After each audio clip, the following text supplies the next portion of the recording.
ये 70 साल की आजादी ये सब धोखे में चली गई, कुछ नहीं मिला। सब लेने वाले आए और देने वाला कोई नहीं आया।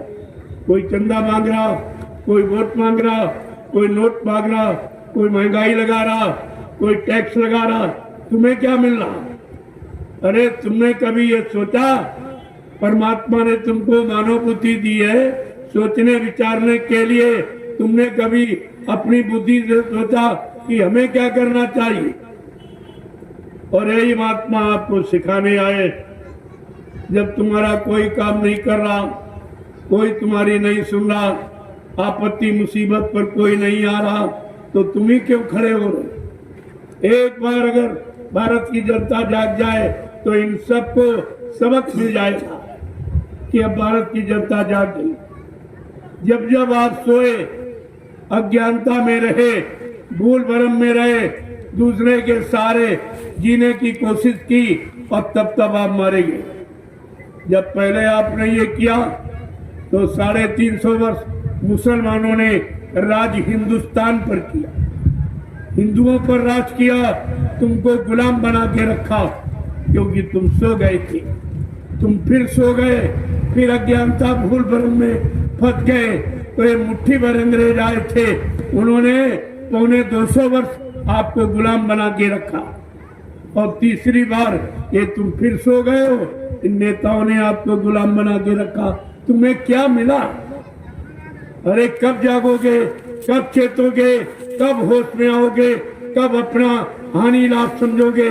इतना तो कम से कम जानकारी आपको होनी चाहिए, नहीं तो ऐसे आप लुटे मारे जाओगे, कोई तुम्हारी सुनने वाला नहीं। आपने देखा एक छोटी सी बीमारी आई थी जिसका नाम कोरोना था।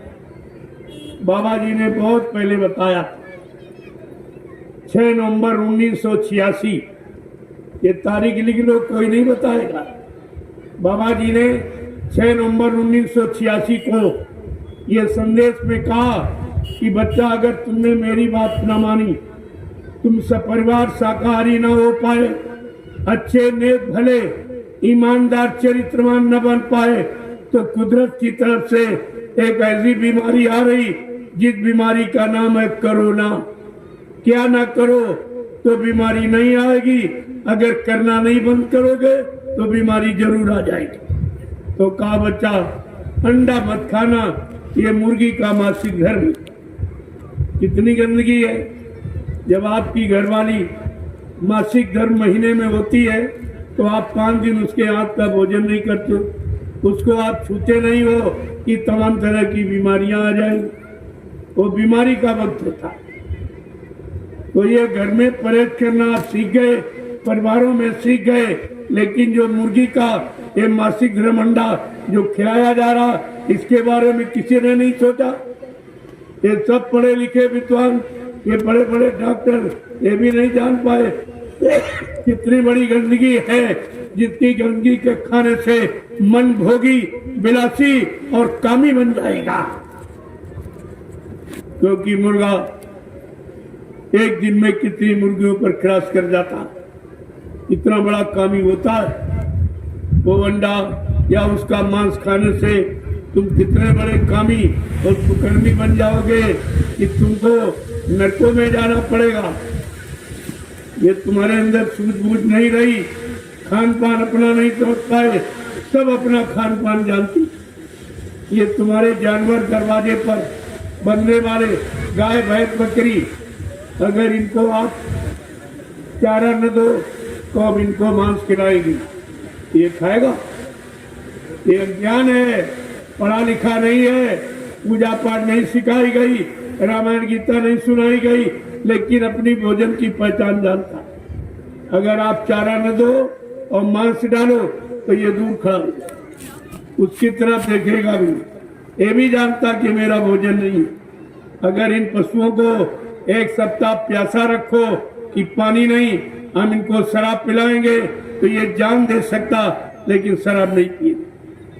अरे मानो तो से तो पशु नहीं, तेरे से तो पशु अच्छा, जो कम से कम अपना भोजन पानी तो जानता, अपना सच्चा कर्म और नियम और संयम और ब्रह्मचर्य ये सब पालन करना जानता। क्यों? ये प्रकृति ने जैसा भोजन दिया वैसा ही खाया, और तुमने सब मिला जुला के बिगाड़ कर खाया। तरह तरह के दूषित प्रदूषित पदार्थों को मिलाया और मिलाकर खाया, जिससे तुम्हारा मन पागल हो, भोगी हो गया, विलासी हो गया, तो आप बिगाड़ हो गया। सब शरीर का भी बिगाड़, परिवार का बिगाड़, समाज का बिगाड़, ये सब आपने किया। कम से कम अरे अपने भोजन की तो पहचान करो। परमात्मा ने मनुष्य शरीर दिया है, आंख दी है देखकर, कान दिया है सुनकर, जबान दी है चखकर, ये सब हाथ से छूकर, ये देखकर ही सब काम किया जाता, और तुमने कुछ नहीं किया, कुछ भी नहीं।